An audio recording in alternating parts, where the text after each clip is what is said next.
Lord Kapila continued, "The 10-month-old living entity has these desires even while in the womb.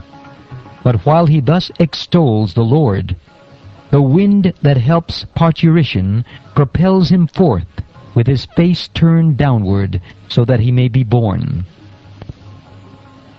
Pushed downward all of a sudden by the wind, the child comes out with great trouble, head downward, breathless, and deprived of memory due to severe agony.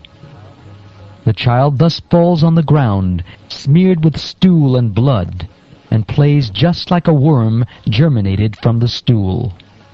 He loses his superior knowledge and cries under the spell of Maya. After coming out of the abdomen, the child is given to the care of persons who are unable to understand what he wants, and thus he is nursed by such persons. Unable to refuse whatever is given to him, he falls into undesirable circumstances. Laid down on a foul bed infested with sweat and germs, the poor child is incapable of scratching his body to get relief from his itching sensation, to say nothing of sitting up, standing, or even moving. In his helpless condition, gnats, mosquitoes, bugs, and other germs bite the baby, whose skin is tender, just as smaller worms bite a big worm. The child, deprived of his wisdom, cries bitterly. In this way the child passes through his childhood, suffering different kinds of distress, and attains boyhood. In boyhood also he suffers pain over desires to get things he can never achieve, and thus, due to ignorance, he becomes angry and sorry. With the growth of the body, the living entity, in order to vanquish his soul, increases his false prestige and anger, and thereby creates enmity towards similarly lusty people. By such ignorance, the living entity accepts the material body, which is made of 5 elements, as himself. With this misunderstanding, he accepts non-permanent things as his own, and increases his ignorance in the darkest region.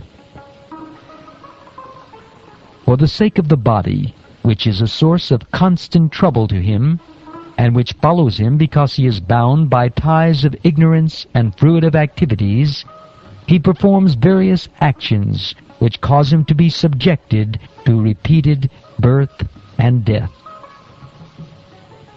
If therefore the living entity again associates with the path of unrighteousness, influenced by sensually minded people, engaged in the pursuit of sexual enjoyment and the gratification of the palate, he again goes to hell as before. He becomes devoid of truthfulness, cleanliness, mercy, gravity, spiritual intelligence, shyness, austerity, fame, forgiveness, control of the mind, control of the senses, fortune, and all such opportunities. One should not associate with a coarse fool who is bereft of the knowledge of self-realization, and who is no more than a dancing dog in the hands of a woman. The infatuation and bondage which accrue to a man from attachment to any other object is not as complete as that resulting from attachment to a woman, or to the fellowship of men who are fond of women. At the sight of his own daughter, Brahma was bewildered by her charms, and shamelessly ran up to her in the form of a stag, when she took the form of a hind. Amongst all kinds of living entities begotten by Brahma, namely men, demigods, and animals, none but the sage Narayan is immune to the attraction of Maya in the form of woman. Just try to understand the mighty strength of my Maya in the shape of woman, who by the mere movement of her eyebrows can keep even the greatest conquerors of the world under her grip. One who aspires to reach the culmination of yoga and has realized his self by rendering service unto me should never associate with an attractive woman, for such a woman is declared in the Scripture to be the gateway to hell for the advancing devotee. The woman, created by the Lord, is the representation of Maya, and one who associates with such Maya by accepting services must certainly know that this is the way of death, just like a blind well covered with grass. A living entity who, as a result of attachment to a woman in his previous life, has been endowed with the form of a woman, foolishly looks upon Maya in the form of a man, her husband, as the bestower of wealth, progeny, house, and other material assets. A woman, therefore, should consider her husband, her house, and her children to be the arrangement of the external energy of the Lord for her death, just as the sweet singing of the hunter is death for the deer.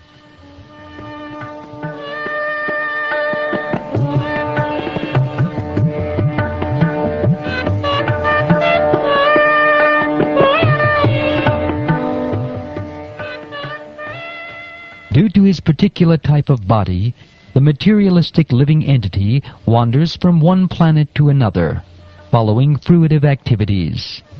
In this way, he involves himself in fruitive activities and enjoys the result incessantly. In this way, the living entity gets a suitable body with the material mind and senses according to his fruitive activities. When the reaction of his particular activity comes to an end, that end is called death. And when a particular type of reaction begins, that beginning is called birth. When the eyes lose their power to see color or form due to morbid affliction of the optic nerve, the sense of sight becomes deadened. The living entity, who is the seer of both the eyes and the sight, loses his power of vision. In the same way, when the physical body, the place where perception of objects occurs, is rendered incapable of perceiving, that is known as death. When one begins to view the physical body as one's very self, that is called birth. Therefore, one should not view death with horror, nor have recourse to defining the body as soul, nor give way to exaggeration in enjoying the bodily necessities of life. Realizing the true nature of the living entity, one should move about in the world free from attachment and steadfast in purpose. Endowed with right vision and strengthened by devotional service and a pessimistic attitude towards material identity, one should relegate his body to this illusory world through his reason. Thus one can be unconcerned with this material world.